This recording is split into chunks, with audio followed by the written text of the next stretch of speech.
Social Justice Ethics, Writing, and Reporting for Social Change Summit. My name is Nick Davies. I'm a young adult author, columnist, and member of the board of directors for Multicultural Bridge. And as you know, or may know, may not know, Bridge is a powerhouse for expanding diversity. And our staff and our CEO, who's here, Gwendolyn Hampton Van Zandt, they hold fast to cultural competency by providing many services in our community. You may have heard of them. If you haven't, give them a look up. We're a wonderful organization.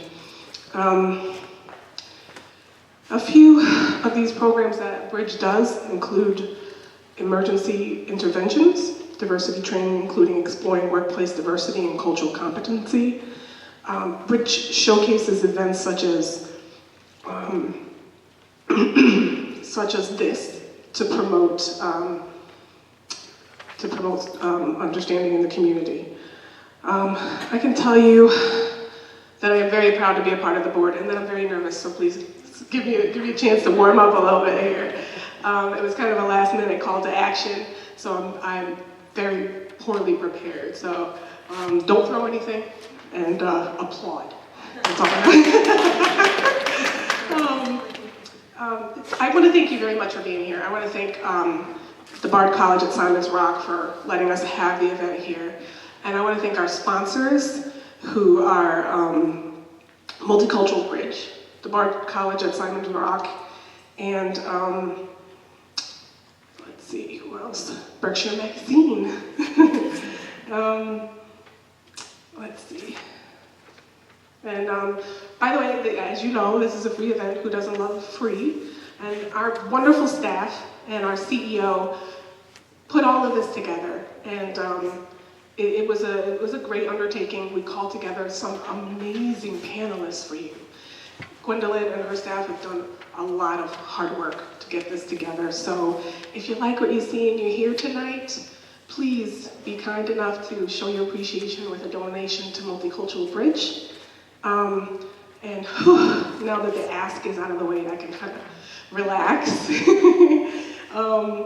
We are here tonight at the Bard College at Simon's Rock, and it is the only college of liberal arts and sciences designed specifically for high school age students. And it's a beautiful campus.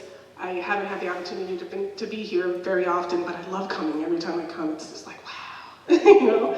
So thank you to our sponsors. And now I want to tell you a little bit about Berkshire Magazine, who is one of our sponsors, and its editor, Anastasia Stanmeyer. And she's right here to my left. And Berkshire Magazine debuted in 2012 and contains interesting tidbits about culture, arts, fashion, and stories about our beautiful Berkshires. Berkshire Magazine's editor, Anastasia Stanmeyer, has been the editor of the magazine since its conception. And she is actually a career journalist. I was fortunate enough to be in the little gathering that we had earlier discussing with students about journalism, and it was just mind-blowing. So let's see, let me tell you some fascinating things about her. She has covered regions under major political and social change such as South Sudan, Indonesia, Cambodia, Burma, and Haiti. She documented the AIDS epidemic throughout Asia and its connectivity to social issues. She has written for the Tallahassee Democrat, the Christian Science Monitor, Dallas Morning News, San Francisco Chronicle, and has published stories in magazines such as Time, Asia Week, Newsweek, and Stern. There's no way I can really list all of her achievements. I just met her today. She seems like a wonderful lady. I'm excited to introduce you to her this evening, and here she is, Anastasia Stanmeyer. And thank you for not knowing anything.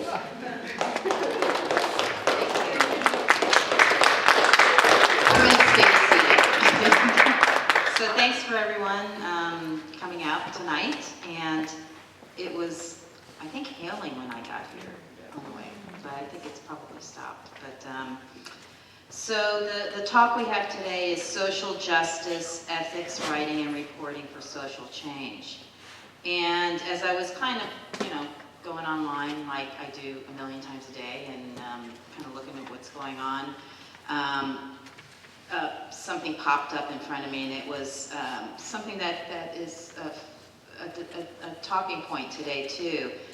Steve Bannon, whom we all know probably as the chief strategist for Donald Trump, and he says that the media should shut its mouth, in his own words. And this isn't going to happen here tonight, and this isn't going to happen.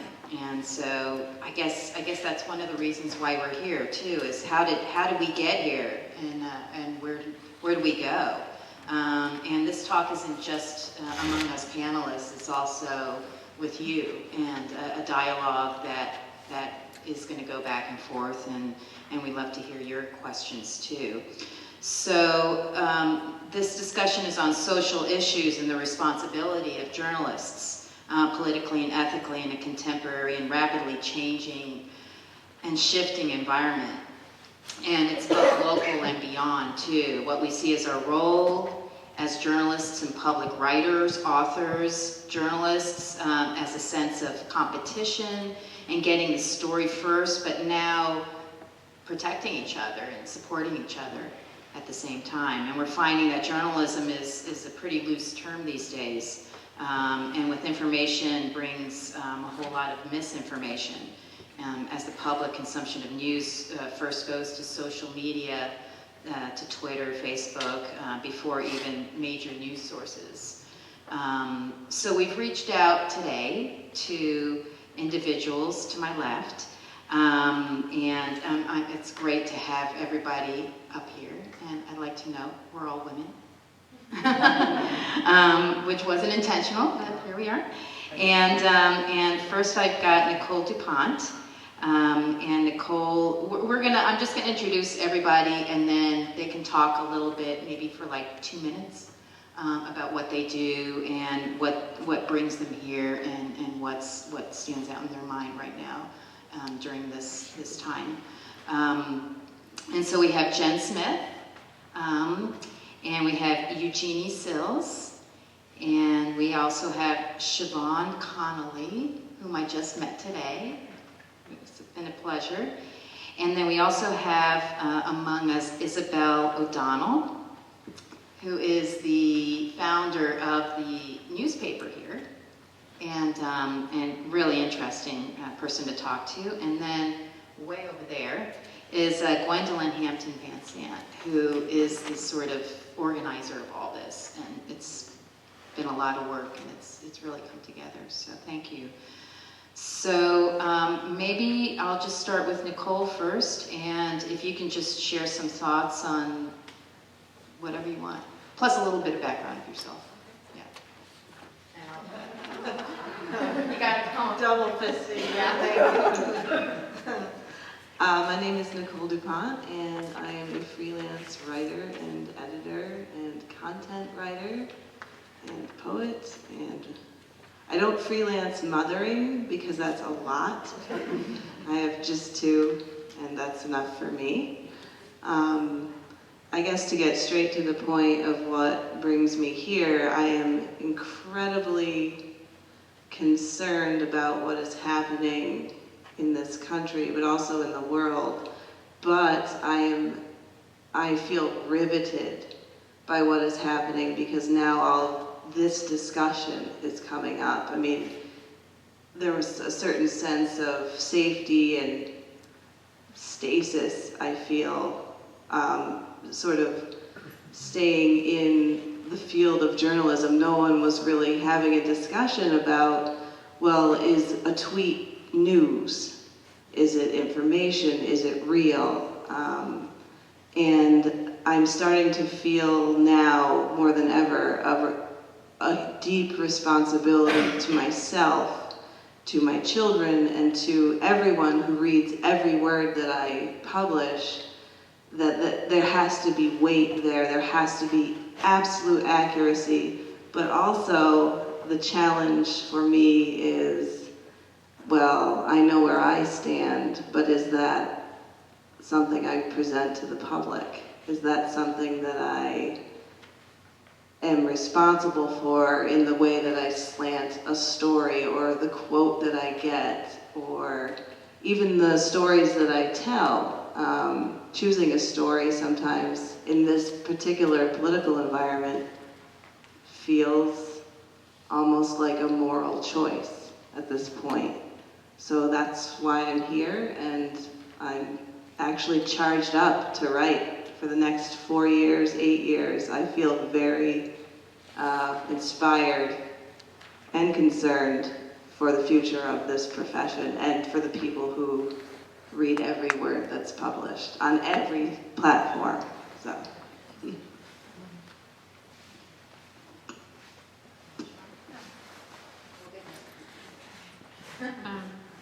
I'm Siobhan Conley. I'm also a freelance writer and photographer.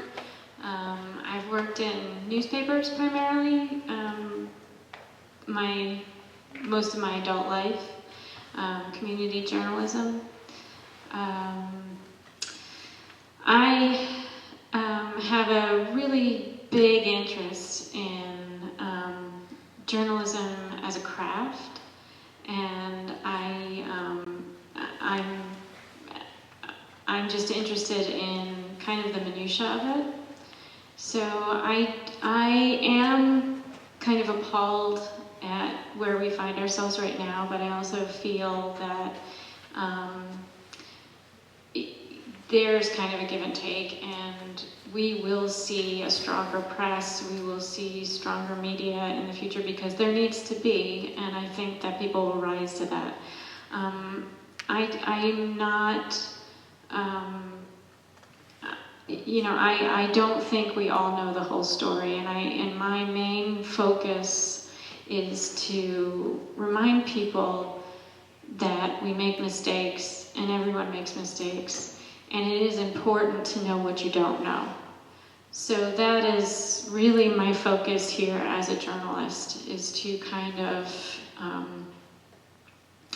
remind us to not overreact so much, not become totally reactionary, but to really question everything. There's a journalistic saying, it's an old saw, this basically what it all amounts to is that you really do have to question everything, and it's basically, if your mother tells you she loves you, check it out. So that's it, that's my piece for now.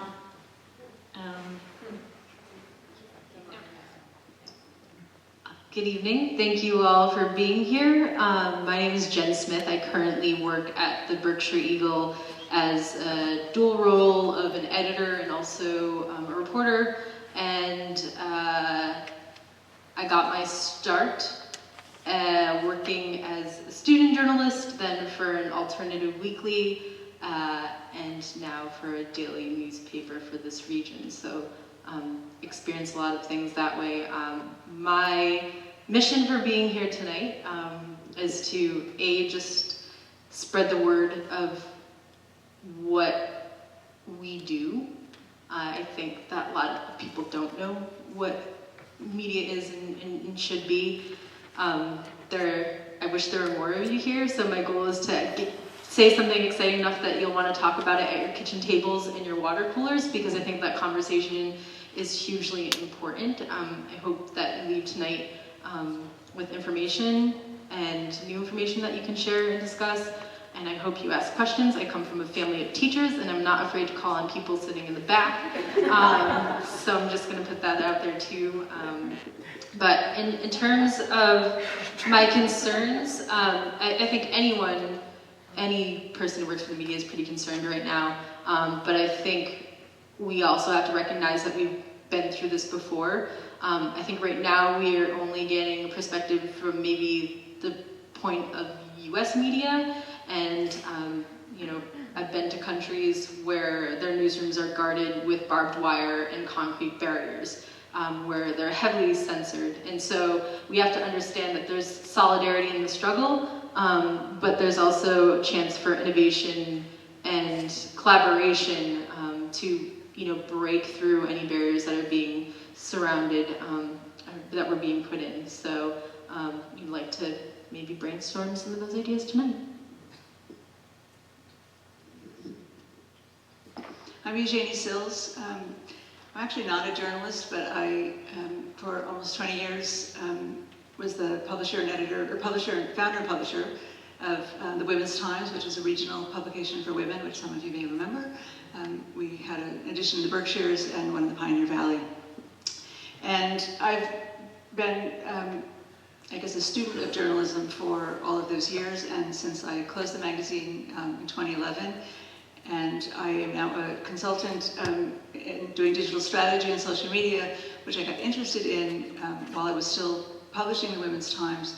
And my take on social media is really sort of rooted in my interest in education in journalism. And in fact, when I decided to really get into it, I went to Columbia, to the journalism school, to study a little bit with Sri Srinivasan, who was then the dean of the J School, and has since gone on to be, was the first chief digital officer at Columbia, and then at the Metropolitan Museum of Art, and is now the CDO of the city of New York. And so I've really come to appreciate the way social media, which is dismissed by a lot of people, and that's what I'm doing here. I'm not like checking my email. I'm trying to tweet a little bit about what we're talking about tonight. But to really appreciate the way social media is used in journalism by journalists, and also the way that it's really important as a medium for news to be shared. I think, I'm hoping that tonight we won't just talk about Donald Trump and his use of Twitter and fake news. There are a lot of really interesting and important things happening around social justice issues. There are a lot of things that we know that we've been talking about in the last couple of years. Police brutality being one of the primary ones that have come into the public awareness, the general public awareness, because of social media, things that we wouldn't have known about, Ferguson being one of the most obvious. So I think social media, a lot of people want to throw it away, and probably particularly now when people are leaving Twitter in droves, but I think it's really important to look at the ways that, the platforms themselves are agnostic, right? They don't, it's how you use them. We don't necessarily throw away the radio just because there's a lousy radio program on. So I think that's an important piece to look at. What is the good? How can these platforms be used for good? And just my final point would be that, I just lost it. Similarly, I think that it's important to challenge the way hopefully we'll talk more about this too, but to push back a bit against this sort of, the media is all terrible, and I don't just mean sort of that right-wing folks say that, but I don't mean to assume what people's political perspectives are here, but that the way we lump the media all together, I think actually most journalism, what I would consider real journalism, is actually done responsibly and is actually still mostly fairly accurate. And when we lump it all together and just start changing the definition of journalism, I think we're sort of participating in the sort of denigration of a really important institution. You can't have a democracy without a free press. Does this work too? Oh, it does. Okay, great. So I wanted to introduce these two other mystery people here.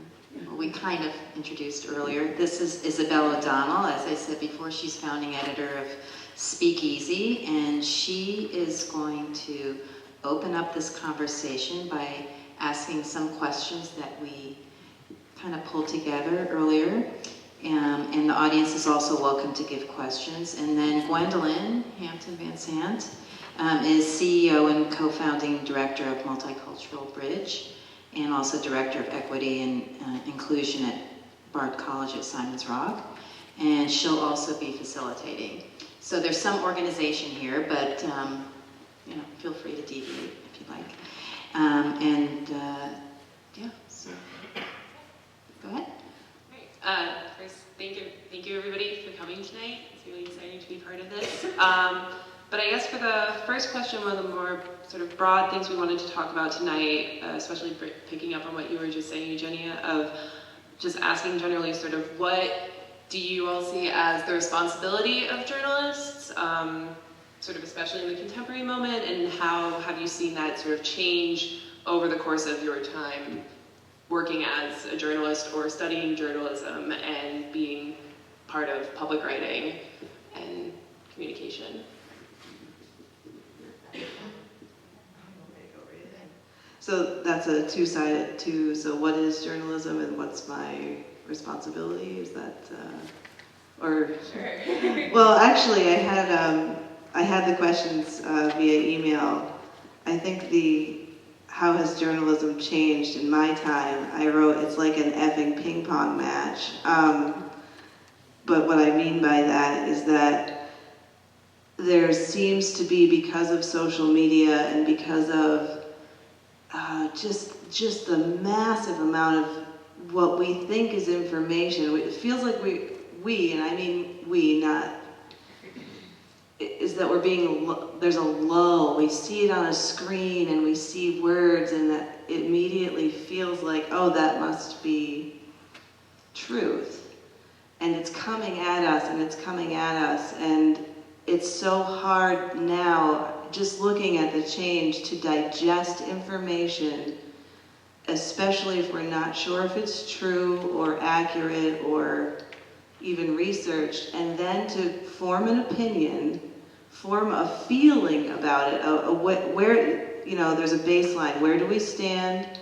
Where's this information coming from? And how does that play into where I stand? And then to be able to read a story, assess a headline. The change, the rapid movement is I think the most notable that I've seen in the last 10 years. It's almost like, hey, did you read that? Did you see the tweet? And then you go to your phone, you look at the tweet, and then you have to digest all that. Whether it's accurate or not, but it's right on the front lines of time. And we don't know in 24 hours if that's going to be completely false. So that sense of unstable information is very acute. And it also, I feel like the change too is that the public is kind of not wishy-washy, no, I'm going to say it, wishy-washy. We don't know where we stand. And that's very different from 10 years ago, I feel. I knew where I stood, and people read a headline and were like, no, I know this to be true, or I feel this way, and that's all up for grabs now. And that's, I think, the biggest sort of change that I've seen. It's all up for grabs, even your compass.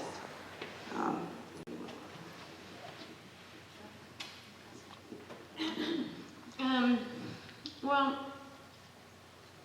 the thing that's, you know, I kind of am in agreement that journalism is basically the same as it's always been.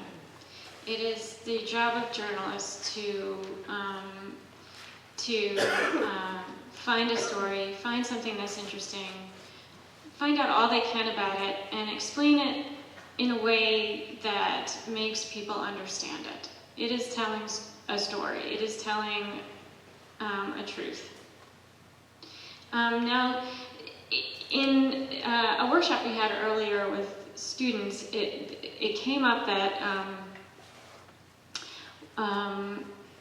one of the tenets now being talked about journalism is kind of similar to Hippocratic Oath, in which do no harm, do little harm. And I found that really interesting because the work of journalism is it's a process, and it goes, it encompasses being wrong sometimes. It encompasses taking where you're wrong and finding a new avenue. And I don't think people have really changed. I think the information is coming faster. I think the platforms are different. I think there's a huge learning curve.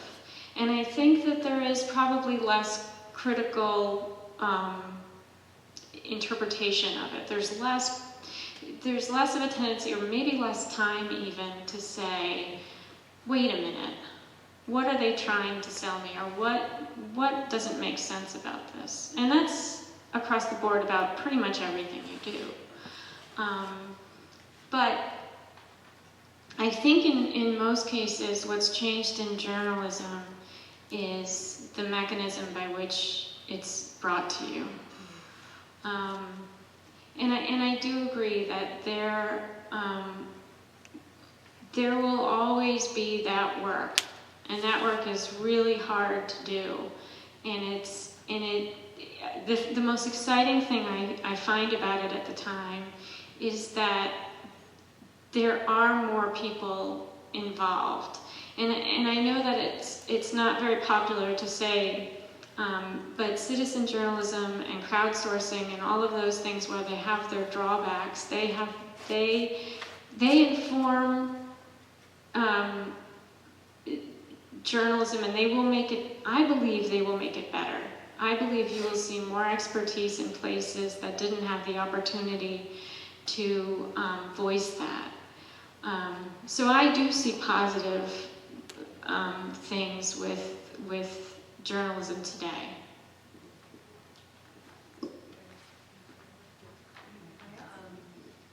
I think that in terms of changes, I think, again, the mechanism has changed. I think the biggest change that affects what I do every day is attitudes and resources.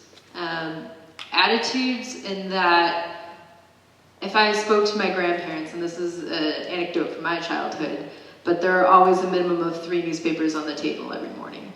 And maybe there's 3 web windows on people's tablets in the morning for news. I don't know everyone's habits, but I think news consumption habits have certainly changed, and that goes in tandem with the mechanism.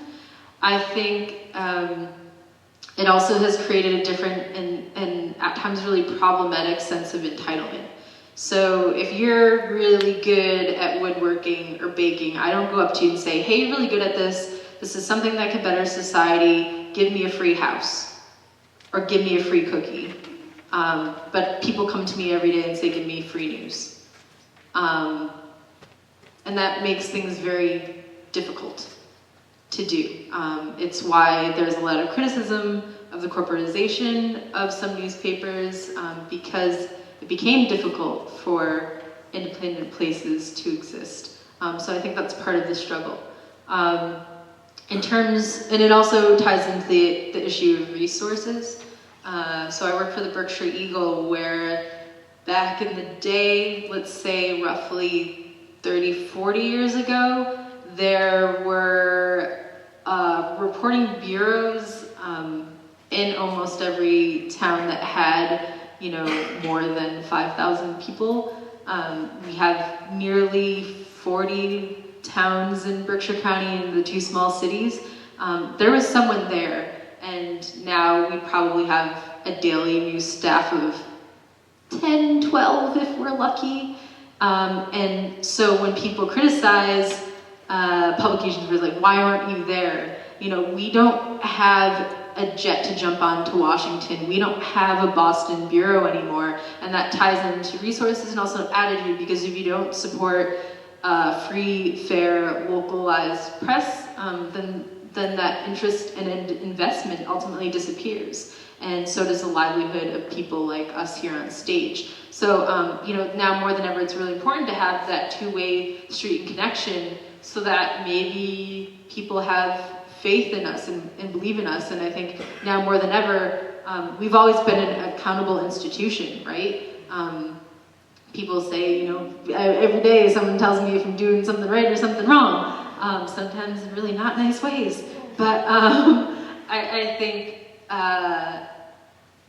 we are being given a really tall order right now, with limited resources in stake, and I think that will make whatever we should be doing, a more challenging could. I think everyone will do their damnedest to get it done, and we always have found ways, whether you're a one-man bureau or a 20,000 person company. But I think that's something that needs to be aware of. I would just say quickly, unfortunately, publishers, and this was when I was still in publishing, sort of blew it, started giving away news for free, thinking, if we build it, they will come, and, we never really figured out how to, that model never really came along. We never got away from the free, the advertising model, and never been able to put the genie back in the box. So people do actually think that news is free. Like, oh, well, if, that newspaper falls, it doesn't matter, I'll just go online and get it. They think like Huffington Post, or they think of some aggregator, forgetting that someone actually has to go out and like report that story. I also think that, in terms of what's changed, what we're talking about, is sort of two sides of the same coin, the good and the bad. It used to be that when there, before we had user-generated content through social media, we had very few sources, and sort of as a country, we had people who paid attention to the news sort of all saw the same stories because but it was also controlled, right? So everyone saw the same headlines because they were on the network news. We didn't have a gazillion cable channels and, all these various sources, and people read the same headlines. So we were all sort of on the same page in terms of what information we got. So the downside, there's an upside and downside to that. I think what's great about social media is that it's sort of has a democratizing effect. I know there's a downside to that. We get a lot of, garbage, and the president gets to tweet. But, as I said before, we get a lot of access to stories and news that we wouldn't, and I don't call it journalism, but we get a lot of stories and news that we wouldn't otherwise have access to. And it does force a lot of stories into the mainstream news. I don't mean mainstream media, but into the news. It forces journalists to cover stories that they wouldn't otherwise cover for a variety of reasons. They don't know about it, or they're not, following those stories, or whatever. But so again, I think two sides of the same coin. Just a follow-up out of curiosity, do you feel that there's ever been a time, like in your career, where, or in the recent past of that, I guess, where social journalism has led you down roads that you might not have gone down as terms of your own writing, had it not been for sort of what was being covered popularly on social media? Well, I'm not a writer, so, there was times, I edited, but it was the very early days of social media. So, I got out sort of, and I couldn't, well, for a variety of reasons. One, I couldn't figure out. I kept saying free is not a business model. This doesn't make sense to me. So I thought, well, when the Times and the Post and, those guys figured out maybe, but then I sort of got turned on to social media and thought, this is really interesting. And I was frankly kind of burned out on publishing. No, but I see it happening all the time. I remember sitting in my house, the night of the earthquake in Haiti, 5 years ago, and seeing tweets starting to come in. There was no major media in Haiti at the time, in Port-au-Prince, and seeing people tweeting and trying to help connect people. And that was really the only news. And it was days until there were media could get in and start reporting that. And also Ferguson. Ferguson happened, I think, on a Sunday, or either the Sunday or Monday night. And I remember, following all of those tweets. And for days, it wasn't until Wednesday that the media started reporting it. I follow a lot of media people. I have streams of my top media people that I follow. It wasn't that they didn't see it. It took a few days until they started actually following it. We could talk about why. I don't think we will, but so it hasn't, not for me because of my particular work, but I certainly see it all the time.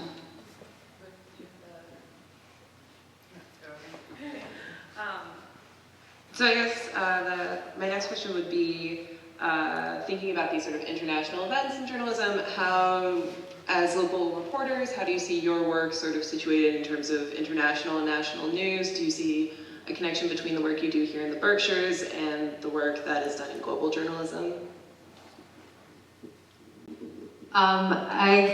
Yeah, absolutely.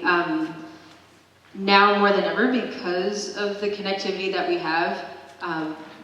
have access to everything. We have access to transportation, so you can't just assume everyone's a Berkshire County native. What does that mean? I think you can look at southern Berkshire County and say there's a large contingent of New Yorkers. You can look at Pittsfield, and every year you see the West African population tick up. So, when we were covering the Ebola crisis, we had people who were directly affected in that, they had family members back home who were suffering from this horrible epidemic.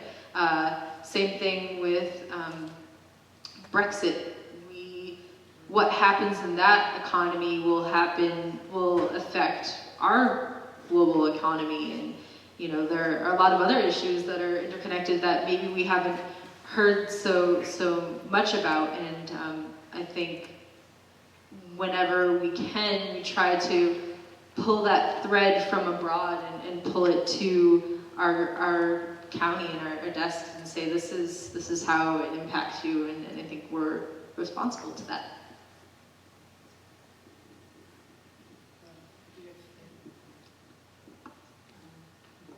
No, I was just thinking that, I heard something on the news earlier today, how Canada is so welcoming. I think it's Toronto is so welcoming of its immigrant population. And a lot of immigrants are building communities there and not feeling the backlash that obviously is going on here. And it's because the communities are the world.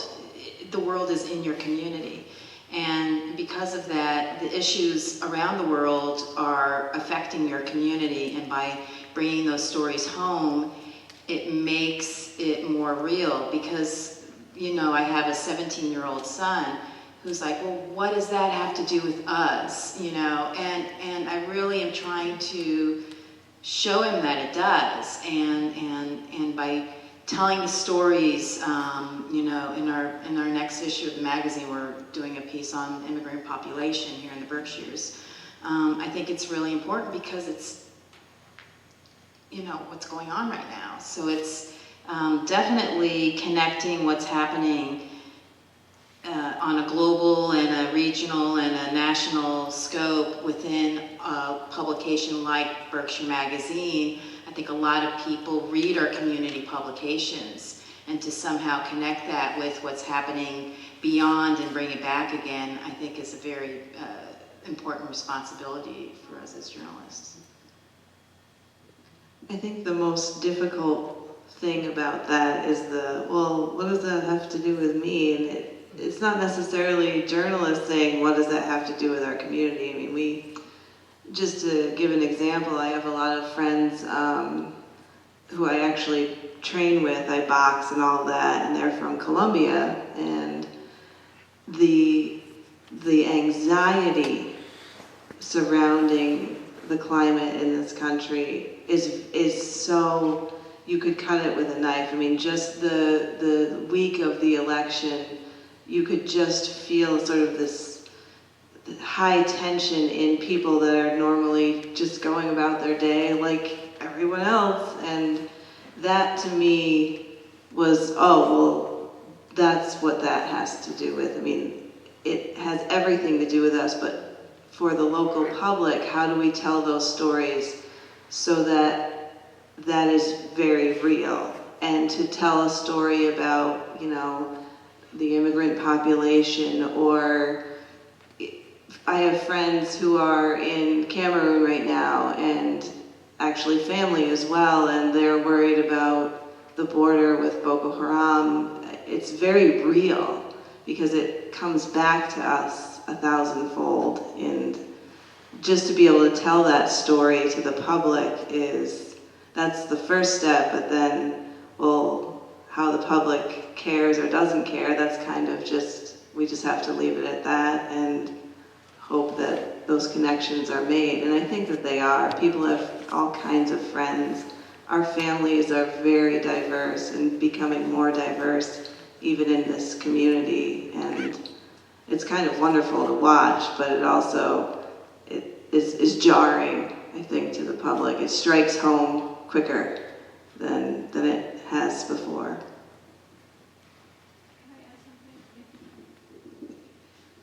I think given the way that the new administration is cutting off access to the press and lying consistently, we are going to see a lot more international partnerships, the way we did like with the Panama Papers, and we're also going to see, just U.S. journalists have to rely more on international sources because clearly they're not going to be able to get. I mean, the folks who are covering the White House and the administration are not going to be able to get the news the way they've gotten it historically. And if you're following, news. Reading about this at all, I mean, they're starting to figure this out, like how are they going to cover this new administration? I mean, the media's trying to figure this out. And I think we'll see a lot more of that. And the Panama Papers was an organization of investigative journalists that's based in DC, but there were over 100 news outlets involved in that, in that story or series, this group of stories. I think we're going to see a lot more partnerships, but we're definitely we're going to see more cross-border and international collaborations because they're not going to really get those stories without that. And because we have a president who has global business interests that are clearly at play here. Just wanted to add one other thing too, is that especially here in the Berkshires, the county and the people who talk about it tout it as this international cultural destination, right? And so when your headlines and your stories change about what's happening here, it affects the tourism. It affects, who's coming here, who wants to live here, who wants to move here. And I think by, whether you're a fan of the arts, will a person be able to come here or will their travel be banned? I mean, that's another way these stories affect us at home. You think of,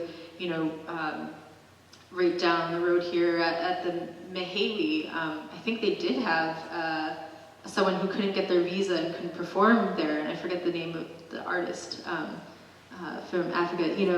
That's another way. It's not just, there are myriad ways that we are connected and affected, and again, it's important to report and share all those aspects and include all those voices.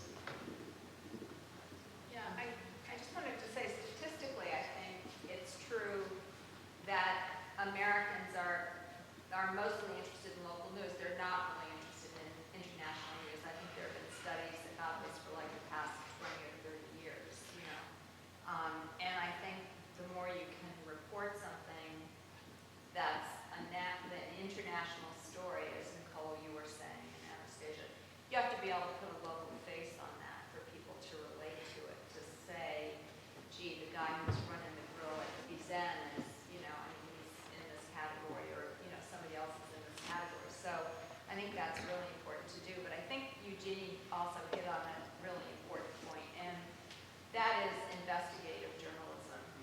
If I could identify, I'm a lot older than a lot of people in this room, if I could identify a couple of things that happened during my life, one of the main things that I've seen in the last 15 years is he said, she said journalism. And that is not journalism. I'm really sorry, but people who are reporters and trying to pretend that they're objective will say, well, if we get a quote from this side, we'll get a quote from the other side, and that's the article. That's not the article. The article is investigative reporting, and I think we've seen the tragedy of the he said, she said reporting during the campaign, where, it was, well, get a soundbite from Donald Trump, get a soundbite from Hillary Clinton, and, there was a joke that said, everybody believed what Trump said about himself, and they also believed what he said about Hillary. That's not the way you report, and I think it's tragic that during the campaign, the journalists they didn't know what to do with this. They didn't know how to do it. They didn't start investigating during the primaries when they should have. And I think that was the big failing of the media in the most recent history that we've lived through. And so that's the most important thing. Secondly, I'm old enough to remember when USA Today started. And the joke at the time was that they're going to start giving out a Pulitzer for best paragraph, right? Because USA Today, the stories were so short. Well, now, you're on Twitter. Are you going to give out a Pulitzer for the best 140 characters? No, it's ridiculous. You have to be able to have length in stories to really do investigative reporting. And I think the on-the-spot, part of it is vetting, part of it is journalistic standards. To Nicole's point of you look at an article and how do you know what's right and what's wrong, what's correct and what's not. You look at people who are professional journalists who have certain standards about accuracy and reportage, and those are the people who have more credibility than, but then on the other hand, with Ferguson, you're looking at people who are on the scene where you're witnessing an event as it happens, and that's not filtered. You can see it with your own eyes, you can see it. And sometimes that's misleading, but I think that's really important to do as well. I think the problem now with reporting is that there are so many lies out there and people don't look beyond them. The more repetition there is of alternative facts, the more people are inclined to believe them. Don't use And that those are phrase. people- Please don't use that phrase. What I mean, we're changing Sorry. this definition. Yeah, well, sorry. What's that? Yeah, but lies. I mean, people who, there was something the other day about the more you repeat lies, the more repetition makes people believe things, okay? So the problem is that that you all have, I think, is that people don't want to look beyond the sound bites. They don't want to look beyond what he said, she said. They don't want to look deeper into something and really read something long and credible. And that, I think, is one of the biggest challenges that y'all face. Sorry. Jeff Jarvis, I believe he is with Columbia. NYU. And he has spoken in great detail about the view from nowhere, which is the he said, she said, fair and balanced, which is neither. And it allows for a great deal of misinformation to seem credible. We've seen that years and years with climate change. Because you have 95,000 people on this one side who, have some evidence-based science and, we have to get the other side. Which is misinformed and also, trying to sell their stories that are basically lies.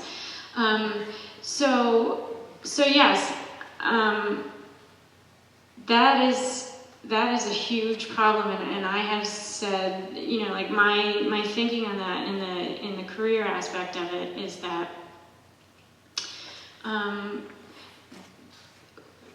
the idea of bias in stories, I kind of feel is not necessarily true. It's there's a difference between having a bias and finding the actual facts and it does feel like people seem to have their own facts and really stick to them, and maybe it is repetition, and maybe it is the logic. I know that for myself, one of my pet peeves is always when people forward stuff. You get forwards all the time, and you lose a lot of friends when you start replying back and saying, well, actually, because people don't really want to hear it. I don't know how many times I've heard, well, it sounds good and it seems logical, and it's better to be safe than sorry. So I feel like we're in a kind of age where people feel like they want to be safe at all times. I guess information is scary, and education is scary, and there is kind of the feeling of I don't know what to do next. I don't know where to go. I don't know how to kind of wrestle this all into one place. But I think it is definitely a challenge we have to take, and we have to maybe do it slowly, maybe do it kindly, and maybe be less reactive. We have to kind of dial it back and really, really think about it and really plan.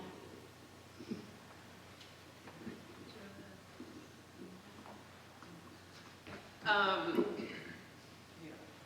have one.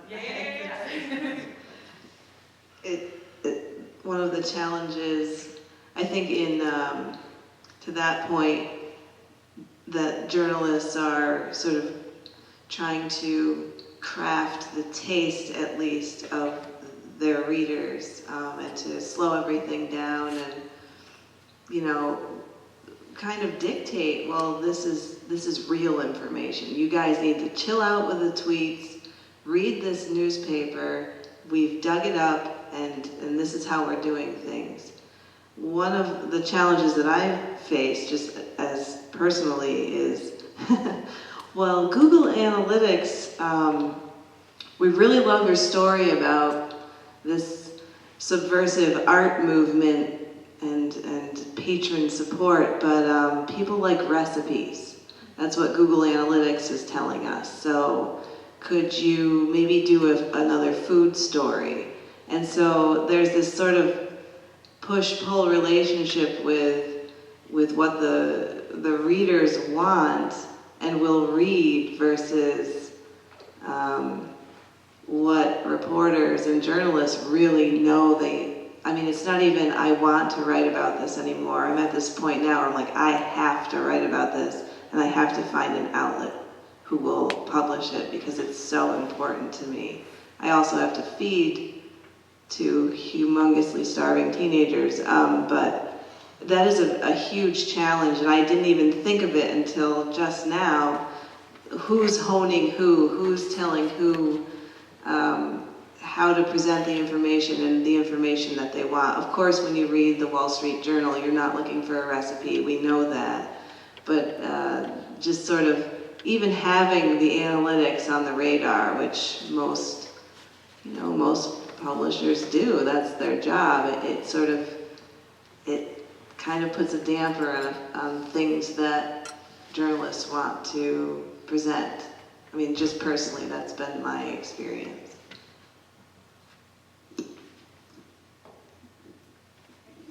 Do you get that from your public, the Berkshire Eagle?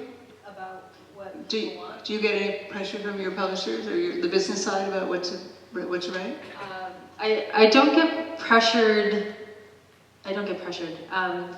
But what I do feel pressure from in terms of how to respond. So in my community engagement role, I spent a lot of time dealing with our website and Facebook, and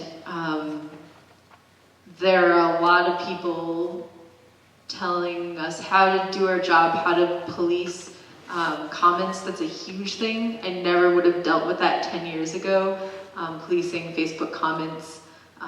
We actually this year made the choice to end online comments with our stories and encourage people to write letters to the editor. Maybe they would be more accountable and thoughtful than a few sentences. And we've seen, I don't know if it's a direct outcome of that, but we have definitely seen more people sending in letters to the editor, which in turn start counter letters to the editor, and we sort of have these letter to the editor chains now going on, which is fascinating in its own mechanism.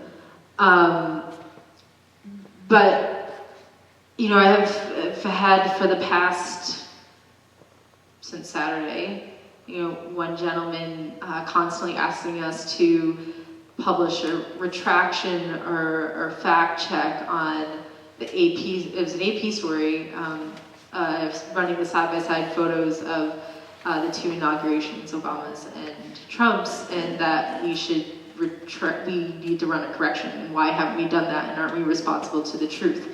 And that's a battle dynamic and sort of a clerical thing that I never thought I would have to encounter or digest, and it's like, how do you respond to that? Do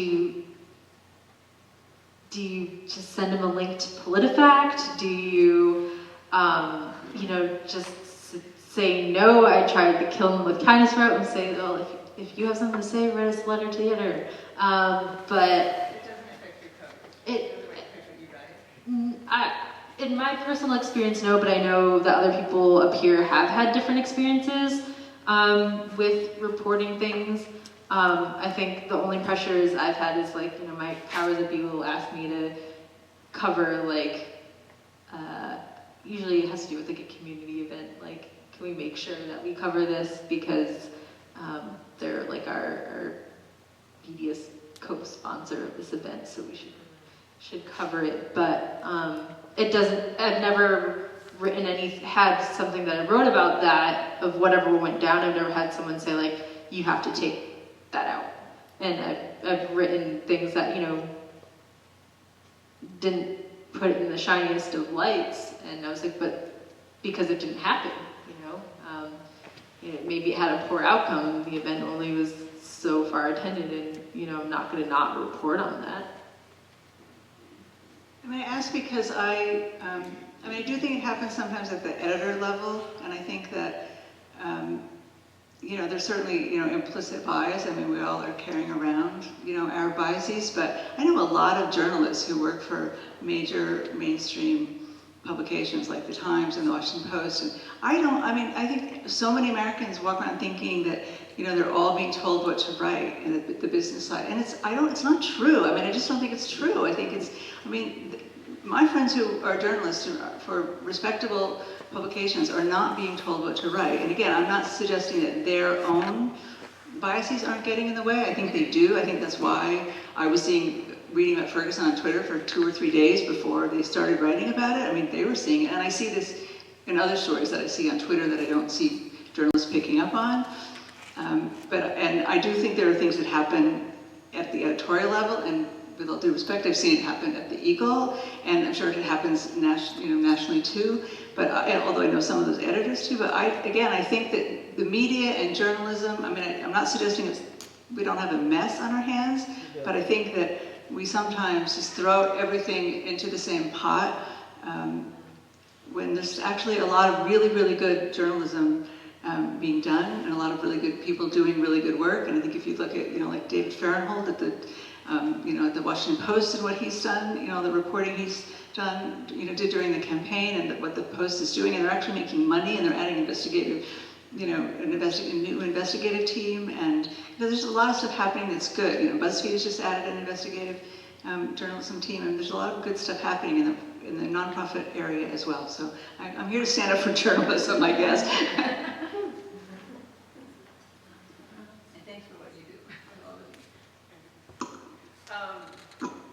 Just to follow up on a couple comments about bias, I just wanted to ask about how you all see your own work, how you frame your own work as objective. As someone who isn't a journalist, one of the things that I hear constantly from journalists is this claim to objective reporting.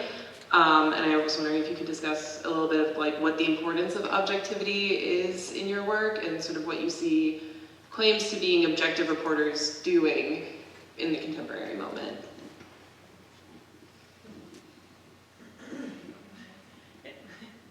I think it's something, if you're continuous in your practice, you question about yourself all the time.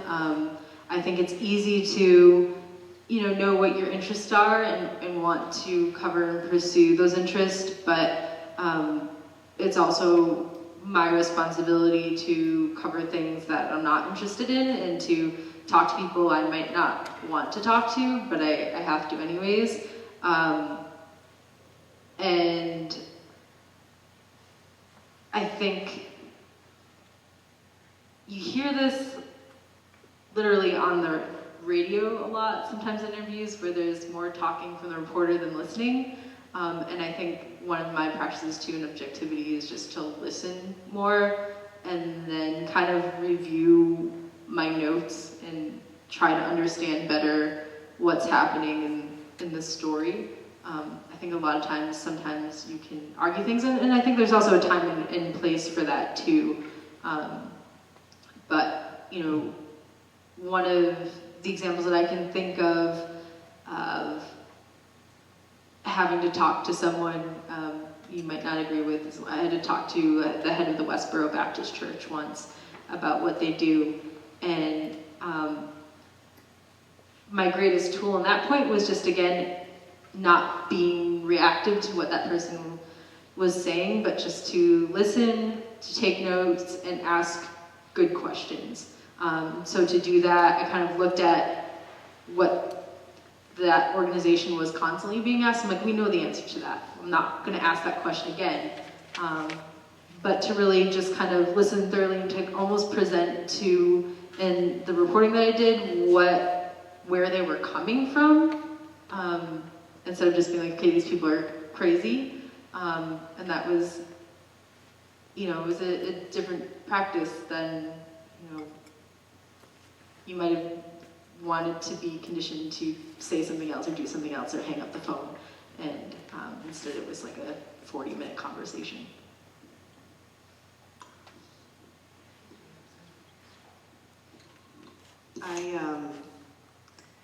I do this as just in my personal life as well, and I think I don't know if it's because I'm a journalist, but I don't delete friends on Facebook because I have to know what the other side is thinking.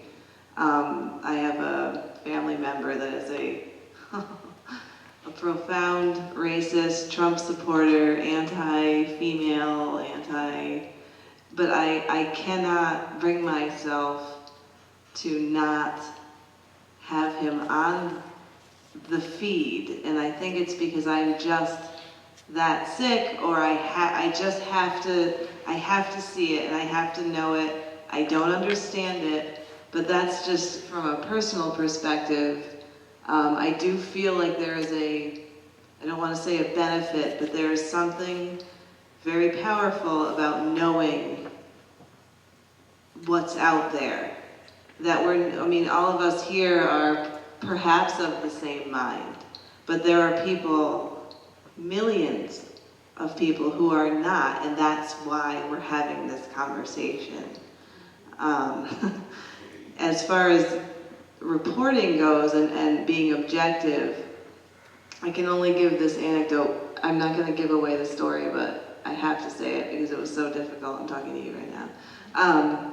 I had the opportunity to write a story, I'll just give you a little bit, about, it involved foster care and the Department of Children and Families. My personal view of that organization is catastrophic. From personal experiences and experiences with friends and children, but to listen to the people who work for the organization, to the people who are host families, foster families, adoptive families. I had to listen, and I was wrong in terms of the people that I had interviewed. The story, I wanted to write this story so badly about how it's so messed up and it's a tragedy in this state. And it may well be. But the people who I spoke to have a different story. And I can't craft a story based on those sources that fits my view of that organization. As much as I wanted to, it's just not how it's done. And that is the test. That's the test of all journalists is, yes, I have very strong opinions and very strong, I don't know how you got through that phone interview, but again, I don't know how I get through some of the phone interviews that I do or the in-person interviews. It's just what has to be done because it's a never-ending responsibility. And I truly believe that it's not just sounds good. It is a belief that I think a lot of journalists have. That's their responsibility.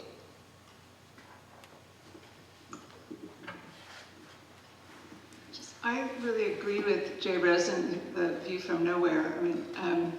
I think that, we all have biases, and I think that it doesn't mean you can't do good reporting that's fact-based, that your biases aren't, or what we would consider objective journalism, or as objective journalism, or what we think of as, traditional journalism. But I think being transparent about where your point of view, and he says, where you're coming from, is really important.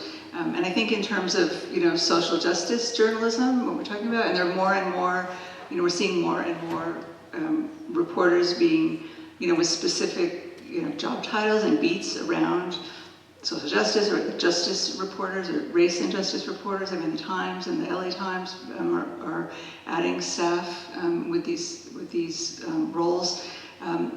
They're coming. Sean King, I don't know if any of you know who Sean King is, but at the New York Post is doing amazing work. And he's incredible. He's an amazing researcher. Writes a lot about police brutality. He's written a lot about. He did incredible research about the settlements that police departments around the country, major cities around the country, have paid out in police settlements for police brutality cases. Anyway, he's definitely coming with a point of view. He's transparent about it. He does great reporting. It's really valuable. So I think we're seeing a lot of that, and I think again, it's not. I don't think that coming with a point of view is necessarily a bad thing, or necessarily means you're getting biased journalism if you're transparent about where you're coming from. And there are lots of what we think of as alternative media, and I've been referencing that traditional mainstream media, but there are lots of alternative media sources, and frankly, we all need to diversify our media diets and increase our media literacy and teach our kids to be more media literate. We should be watching Democracy Now, and we should be reading the Guardian, and not just U.S. news sources, and not just mainstream, in my opinion.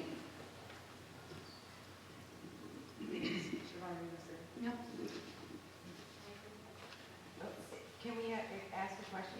Yeah, we were just gonna say. I think it's probably one of the most interesting questions to me, and I agree with what you're saying, Janie, about kind of just owning one's viewpoint and then having the freedom to report from there with responsibility, because it's almost strange to say that to be unbiased, because even scientists doing research understand that they're influencing the outcomes of chemistry with your mind. So there's this kind of how to be responsible for the fact that we do have a perspective, so that's one thing. And the other part of that is what is the motivation for this journalism? What is the motivation for this information? And I think without addressing that,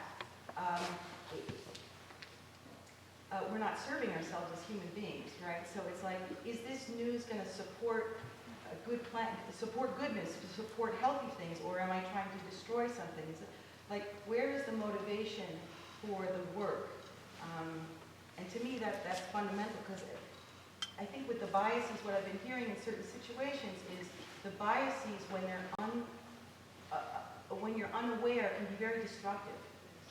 And so without knowing it, you can do great harm, because the adjectives that you've used are twisting something in your own perspective that is disadvantage you in the situation. So there's a lot here, but I'll just toss that out.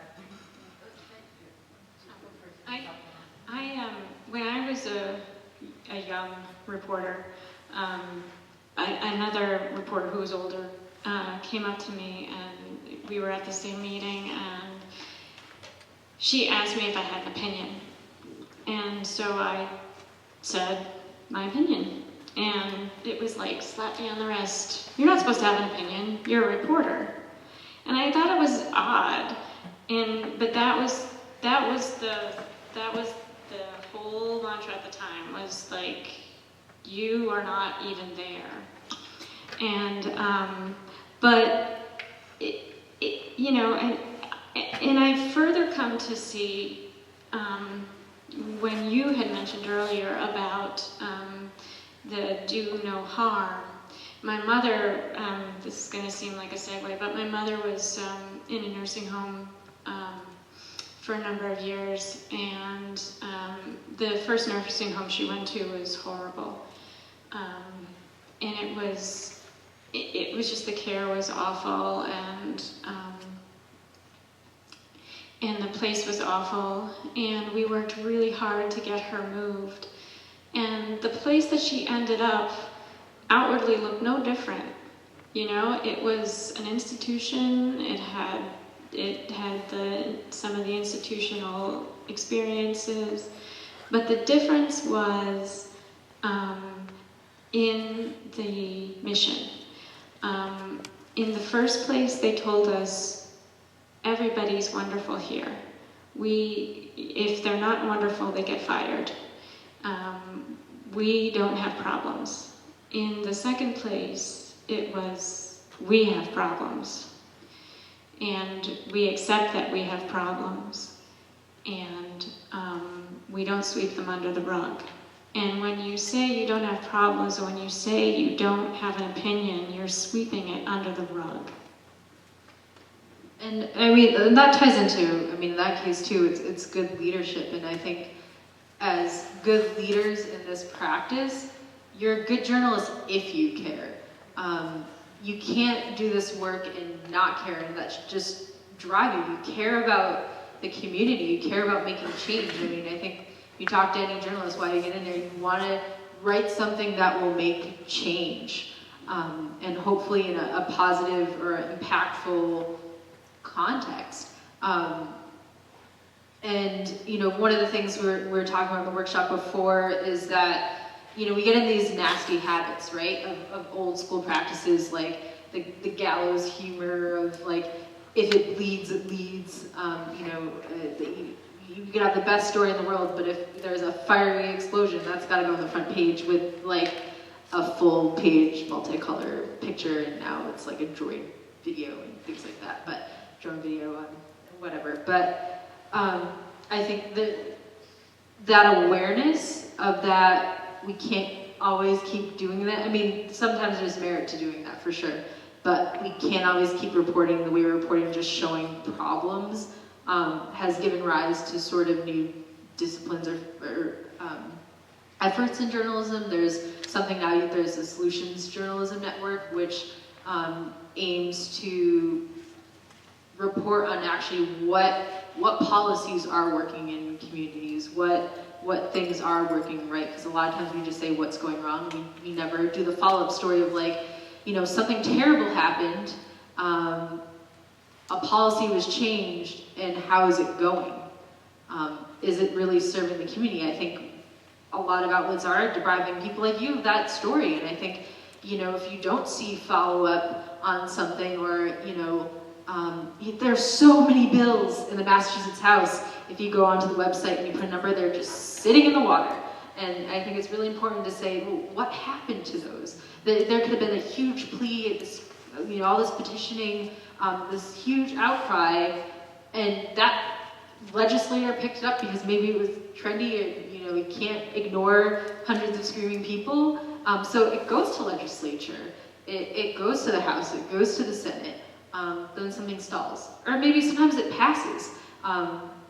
You know, there are cool things like, for a while in Pittsfield, there's schools were afraid to have AED devices, automatic defibrillator devices, because teachers were afraid that they'd use it wrong and then there'd be liability lawsuits and stuff. That bill just finally passed this month, and the girl that I talked to from here who was advocating for that was second grade.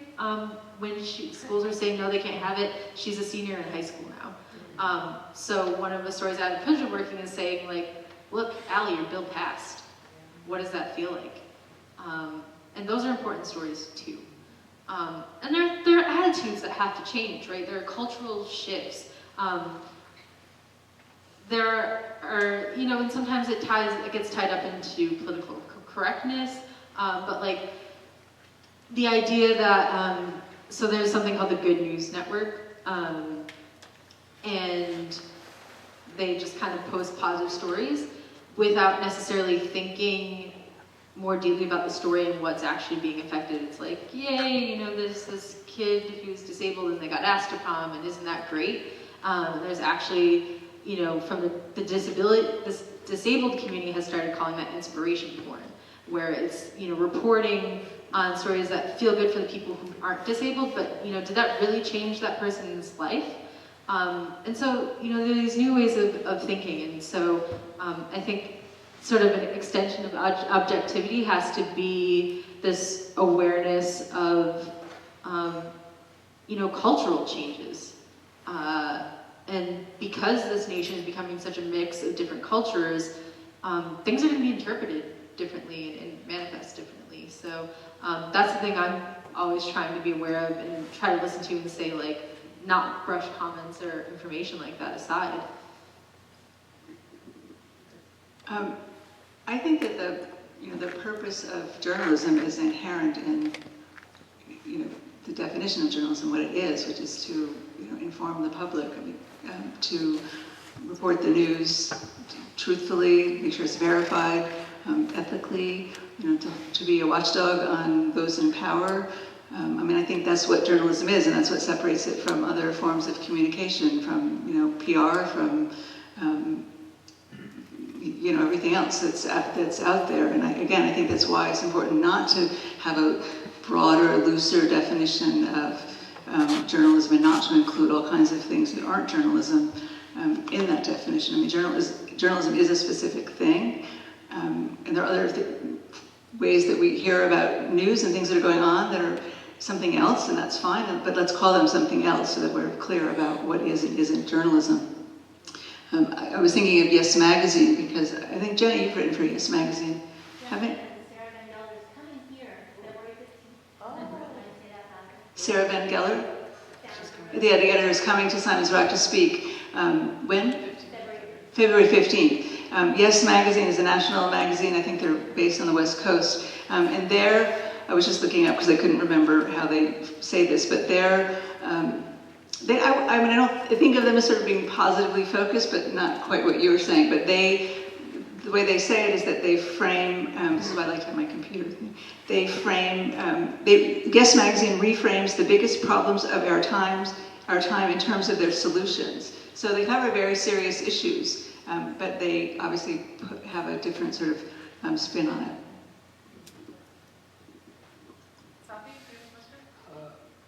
So I guess how should like students as like student journalists and like student newspapers approach like the current moment and what's happening, and more like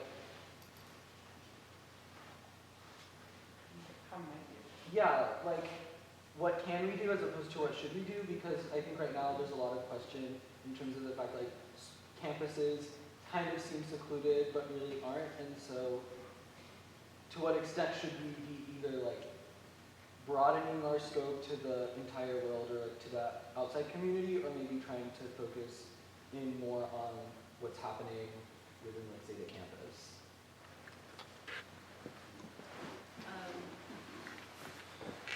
I think, you know, students' journalism is characterized by that, the fact that you're students and maybe you're learning about it, but you should not characterize yourself as nothing less than a journalist, just like I am. I think you have to, just like I, as a working journalist, am responsible to my medium, I think student journalists have to be responsible to their student publications, and that's knowing your audience. That's knowing, if I'm reporting for the Simon's Rock community, what about this administration is going to impact us the most? You know, what are some of the issues? You know, that's just listening to your audience and understanding those things. And also just kind of reminding, you know, even if you have to post up in a bulletin board somewhere, you know, what are the facts of the situation? Because it's very easily, and, you know, I think over the years some of us have had to like learn to train ourselves not to have that knee-jerk reaction, not just be like, this is wrong, and you end up churning out an op-ed instead of a news story. But I think going through that practice together, talking with one another, was something huge we talked about in the last workshop, is just sitting down and saying, okay, guys, what are we hearing here? What's most important? What's most relevant now?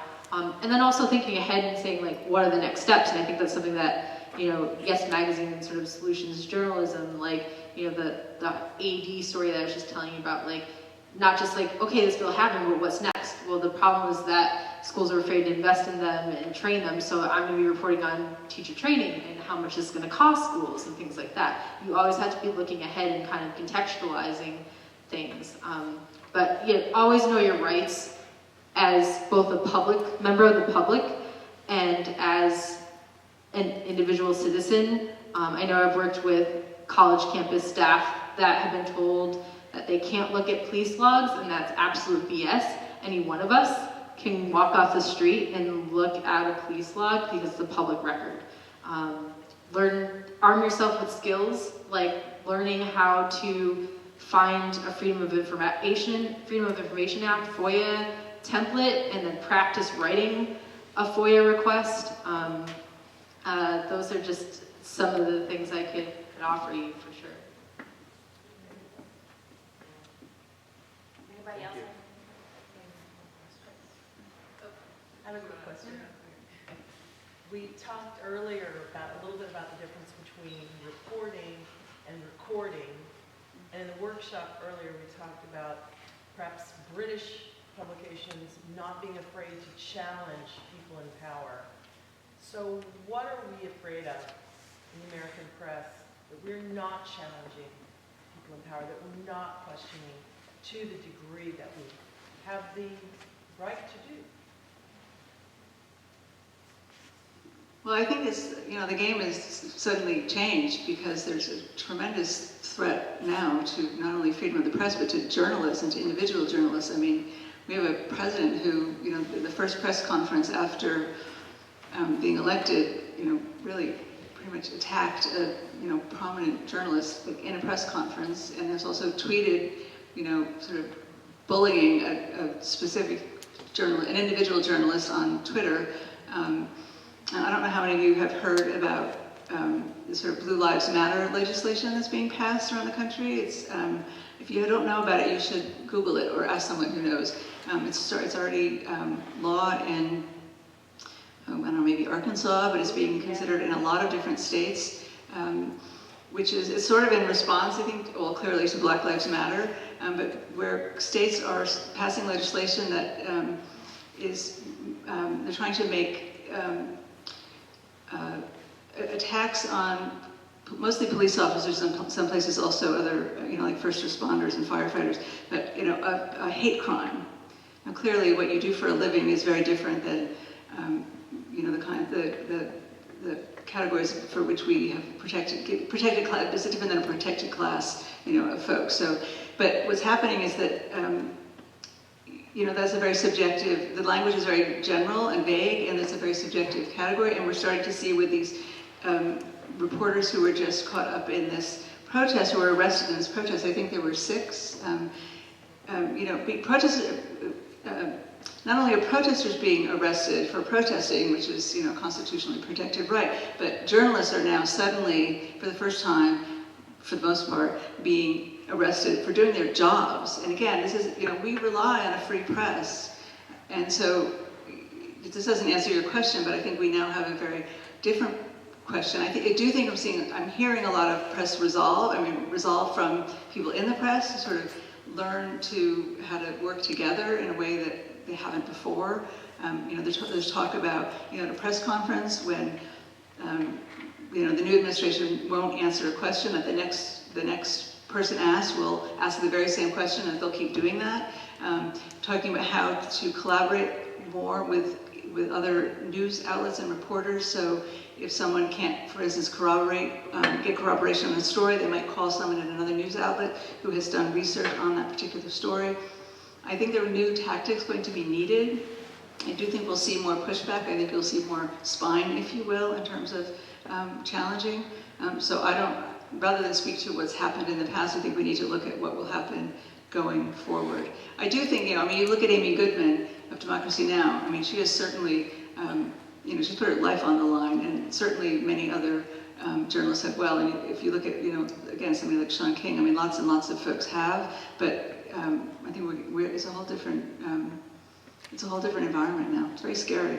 So what I would say, the other thing that you can do that we also need to do is support journalists and support free press. And when Meryl Streep made the comment that she made on when she gave her acceptance speech at, I don't know, whatever, Golden Globe Awards, the committee to protect journalists was flooded with donations after that. So there's a good place to donate. They do great work. It's not just for American journalists, but yeah, and I think that, again, sadly, we have to remind ourselves that American journalists are starting to experience what foreign journalists have been experiencing for years. I have had so many friends who were arrested during Arab Spring, literally beaten to bloody pulps in Pakistan, just had things stolen from them, had their families threatened in China just for accessing certain apps. It's very dangerous. It's very hard work. And I think Eugene was right in saying that we do have to do collaborative, because when those journalists' mouths are trying to be taped down, other organizations are out there, no one's dumb. We know what's going on, and so we're going to try to back them up. But I think there's been a dwindling away from that. If you go to Reporters Without Borders, another great resource to look at the statistics of incarceration, to look at current campaigns to free journalists who've been incarcerated, some for years are still sitting in jail for doing their job because they question authority. I think maybe we did get a little flabby here in the US, and that we just got afraid or were too reliant on press statements or comments. And that, goes beyond the presidency, but, all the corporations that we have. But I think we're also fueled by the public when, there's an interest in that much more so than the Kardashians or the Hiltons or anything like that. When you demand that we want more substantive international journalism or more substantive, thoughtful work, and that you're invested in reading in it, it's going to empower the press more. It's going to make it easier, it's powers and numbers, to question authority, to share those stories. And I think also just, again, diversifying that diet, right? The example of the homework that you have, again, this is the teacher side of me coming out, the homework that you have, there's two things you do. One, turn on your internet, open up 3 windows with 3 different search engines. So put up Bing, Yahoo, and Google. Type in a subject, see how different the headlines are that come up in the stories that come up on the same page. Then just pick one search engine, pick a topic, anything you're thinking of for the day, and look at the first page, look at the 10th page that shows up, and look at the 30th page in your returns. You're going to find stories and sources and places that are reporting on it. The information is out there, but we just tend to kind of flock towards the certain top 3 things, because maybe that's just what we need then and there and now. But you're going to find things that you never knew existed. And then your responsibility is to talk about that. And that's where you're going to have a better informed society, a better informed democracy, and just better hope for being engaged in what we do. Hi, I'm sorry I've been quiet tonight. My job is facilitator, but you all have been doing a great job. So we have to begin to wrap up the evening. So the final question that we had is, where do we go from here? And I'm going to ask that people from the audience offer some ideas first, and then we're going to have each panelist have a final thought. Okay? So where do we go from here? The idea for this was to bring people together in the community and that are in the field of journalism to talk. And maybe I didn't say it here, I think I said it in the workshop. The impetus for me asking for this summit was the coverage of racial incidents at the local high school and the media response being well-intentioned, with some people trying to get the story out quickly, some people not checking facts, some people just not thinking things through or aware of their own biases, caused ripple effects of damage in different pockets in work when we were trying to work towards solutions. So I was frustrated, but I thought the better thing to do is to begin a dialogue. So I reached out to Anastasia, and that's why we're all here. And like Jen said at the beginning, I wish more people were here, and I hope that this conversation is just one of many. I know Jenny on campus is planning on continuing with discussions, and I want to mention that Jenny was a part of the planning committee, and thank you very much. So the question is, where do we go from here as we end this evening? I think it's to springboard on your comment about the story about the immigrants that you're doing. I think to put a local face on national issues and international issues is really important right now, particularly with all of the legislation and attempts to cut Social Security, Medicare, Medicaid, a lot of programs that are really going to affect people here in a very important way. And to me, that's one of the most important things that the local press can do.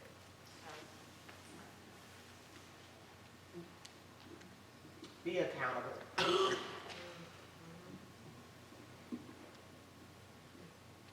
I feel like as far as journalism goes, there needs to be more information and articles and stuff like that need to be more well researched and not just because I feel like a lot of especially since we're talking about a lot about the Trump presidency and stuff, a lot of things come from education and stuff. A lot of people don't have the formal education, or even if they do have the formal education is not the best sometimes.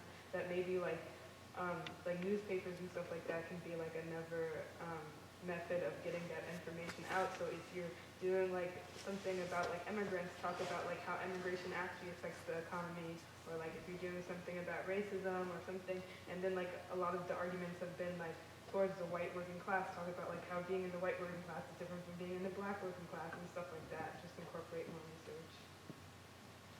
Thank you.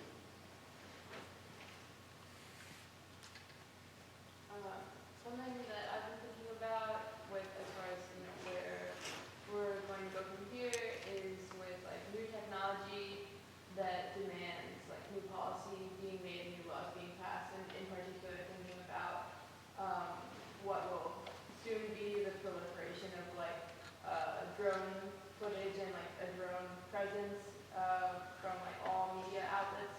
And as we're trying to figure out how in this surveillance state we're going to also make people in power responsible, and how we're going to have some kind of counter surveillance, we have to also think about and try to be engaged with policy that's being made now as far as drone laws and who can fly where, and make sure that that doesn't go over our heads. Because it's happening right now. We need to think about how much we want to be watched as we're watching other people.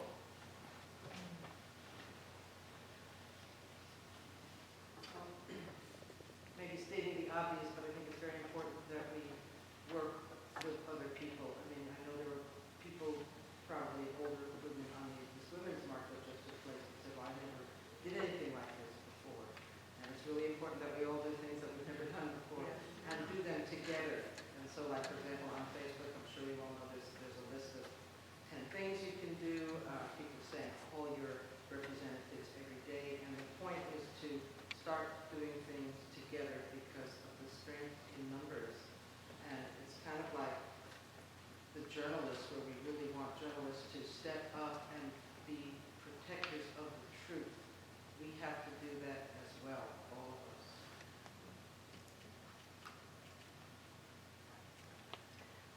I think as consumers of media, one of the things I've been thinking a lot about is how am I consuming, and with what like, how thoughtful am I being in what I'm taking in and what I'm doing with that information? Like just the Facebook example, right? Like there's so much coming at us and people are sharing everything. And I've found throughout the election cycle and since, a lot of time, like even a lot of the left-leaning news is like very clickbaity, right? And so I click through and the story, the content of the story isn't exactly what the headline was implying. And so I'm trying to be really conscious about, if I'm gonna, like I wanna read it and I wanna know the facts and then I'm gonna share the facts. And like, it's even just been happening in the last week since the inauguration and like people talking about things that are happening and it's like, well actually I read that whole article and it's not exactly what you think it is. And so I just think that we need to be careful about being clear on what the information actually is too as consumers.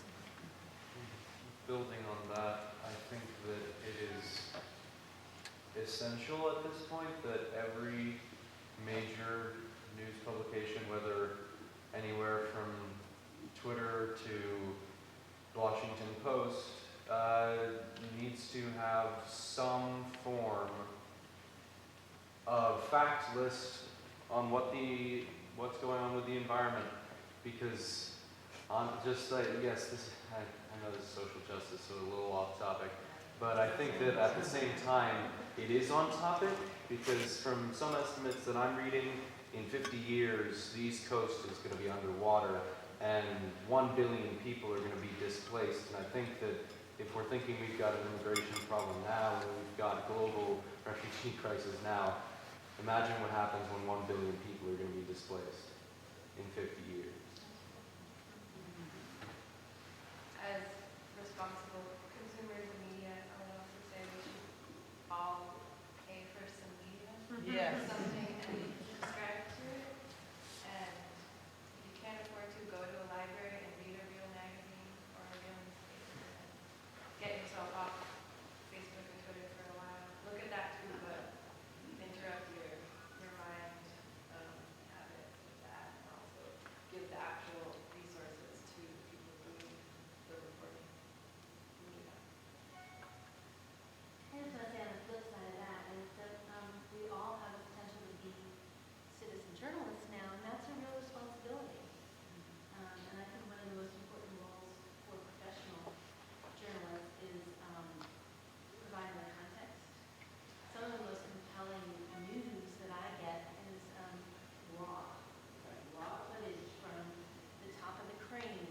And the woman, said, "Here I am at the top of the crane with this banner under me." Well, I need the context for that, and that's what a professional journalist can provide. But she is up there with her camera, getting that raw footage for all of us. I think all of us can and should be doing that. Yeah, I was thinking about like being self-aware of all of our own reading practices, because at least for me, like as a student, I don't feel like I read my Twitter feed very differently than like something for like a class on refugees or something. So I'm thinking just about like if we can feel like gain some knowledge about the politics of our moment from like a BuzzFeed article, just thinking about how we can take that form of critical reading like into reading like other sorts of texts and like professional news articles, that maybe there's not that much of a difference between like BuzzFeed and the New York Times, at least not right now, and I read them. Like, so I'm just sort of thinking about like if the journalists are aware of like presenting their own opinion at the beginning of the article, it's interesting to read around knowing that you're gonna take a form of reading with you, and that you don't need to be afraid of like being brainwashed or like getting the same information or like the correct information if you know that way of reading maybe.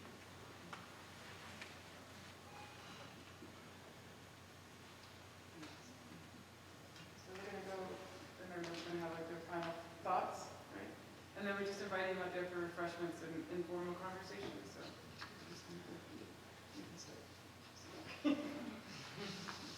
I'm ready for final thoughts, but I wanted to add, I don't know if you all heard what Jenny Browdy said about citizen journalism, and some of the best news she gets comes from blogs. But I wanted to also say, participate in the media. If you feel that you or your voice or in your community is not represented in the media, make your own media. There are lots of ways to do that, and I think it's really important. And that, again, is one of the great things about. Sorry, I keep going on about social media, and I'm totally with you about turning this off. Sometimes I do it more and more, but you have the opportunity to contribute much more easily. But you can also make a zine. You can do it in an old-fashioned way too. But I think it's important to contribute, and learning how to write an op-ed is a great way to participate in the media, or a good letter to the editor. There's a wonderful organization called the Op-Ed Project, which teaches women how to write op-ed pieces. And I think there are probably other resources for getting help with, if you don't feel confident doing it, how to articulate your opinion and put it in writing. Those are great, important ways to contribute. And I think, I said earlier some of the things that I think, my recommendations for how to participate. Media literacy is really, really important. And to the point you made in the back about being more aware of what you're clicking on, and there's a lot of fact checking that we should be doing as media consumers about what we're reading and verifying sources. I see friends all the time sharing things that, from sources that are not credible, not reliable, and whether you're on social media or you're, just reading things online, just on the web, you should be able to figure out how to read a URL, how to do a quick, where's their about, page, like who are you reading? Who's behind this? Is this a real, is this a credible source? For your own edification, and certainly before you pass it on. And I totally agree with you. It's on, the whole political spectrum. You can take your pick of lousy news sources. So, yeah. I think in my personal what's next is to kind of just continue to be accountable and to continue dialogue with this with people like you. I think it's really important that we be held accountable to each other.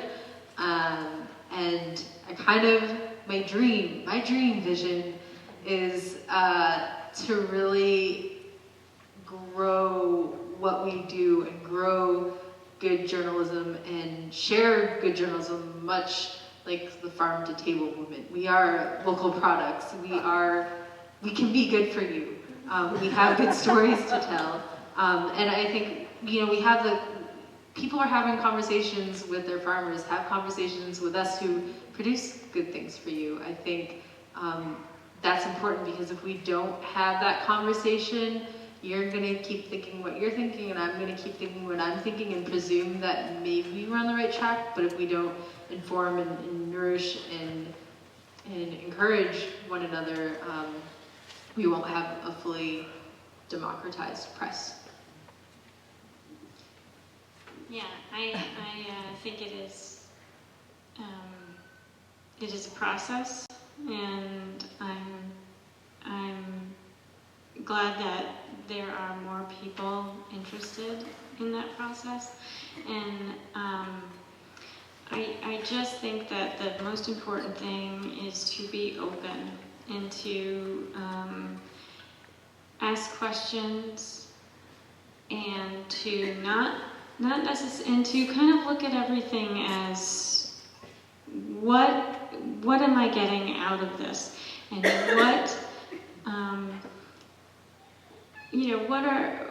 to just kind of question everything that you understand. And that's where I feel that it's important to me in the future, is to really look at what I don't know, and to find out. And I would hope that that would be by listening. So that's all. Just briefly, for me, at least as a student journalist, I think a lot of what we can do is sort of, we're not sort of beholden to newspapers at all, or journalism generally. I think student journalists can actually do something totally different and write in a different way. So I think as we're reading together and studying together, I think we can also write together in a way that's more sort of open. And I think that's exciting, and what we are trying to do here at least. What's next? My daughter is convinced that within a year I will be arrested.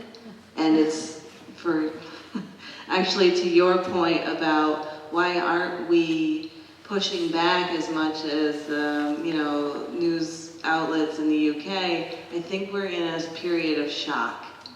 I am, and I consider myself to be a very globally minded, woke human being, but I am still a little bit in shock. But after the shock wears off, which I believe tonight is, we can't, what's next is don't turn your face, my face, away from the stuff that is very difficult. This is difficult stuff to see, hear, and know about what we're heading into. If we turn our faces away, and that includes journalists, because it's scary. It's scary to know that, seriously, people could come to your door for something you've written. I had never considered that before this particular administration. And I've considered a lot of scary things, but that was not one of them. But to turn our faces away from that because it's too scary or too uncomfortable or just simply inconvenient. It's inconvenient to have an opinion that is strong and fact-based when everyone else, or it feels like you could be attacked for it.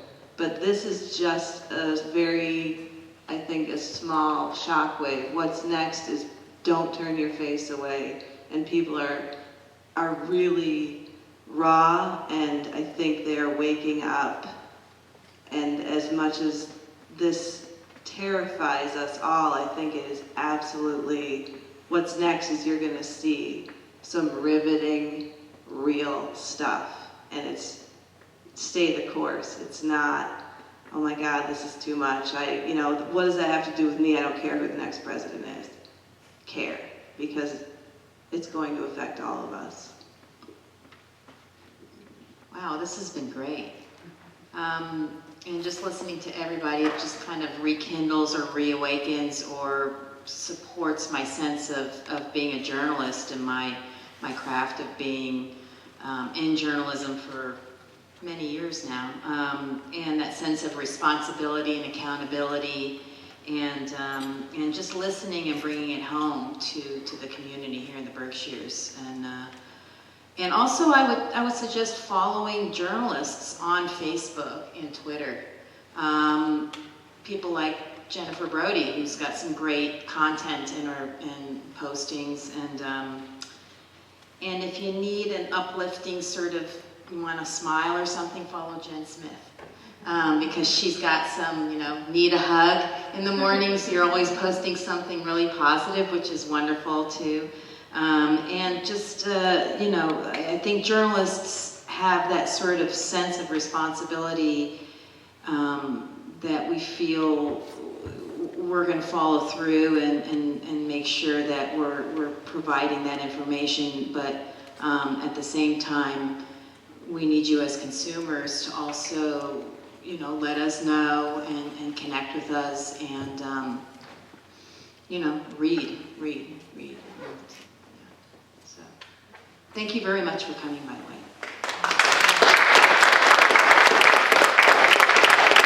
So I just want to reiterate thank you to the panelists for being here today. And I want to thank the committee, which is Isabel, Anastasia, and Jenny. So thank you for helping put the event together and supporting it. And thank you to the Daniel Art Center staff. I'm not sure where you all are, but thank you. And please join us. We have refreshments and you can have some informal conversation. But thank you very much.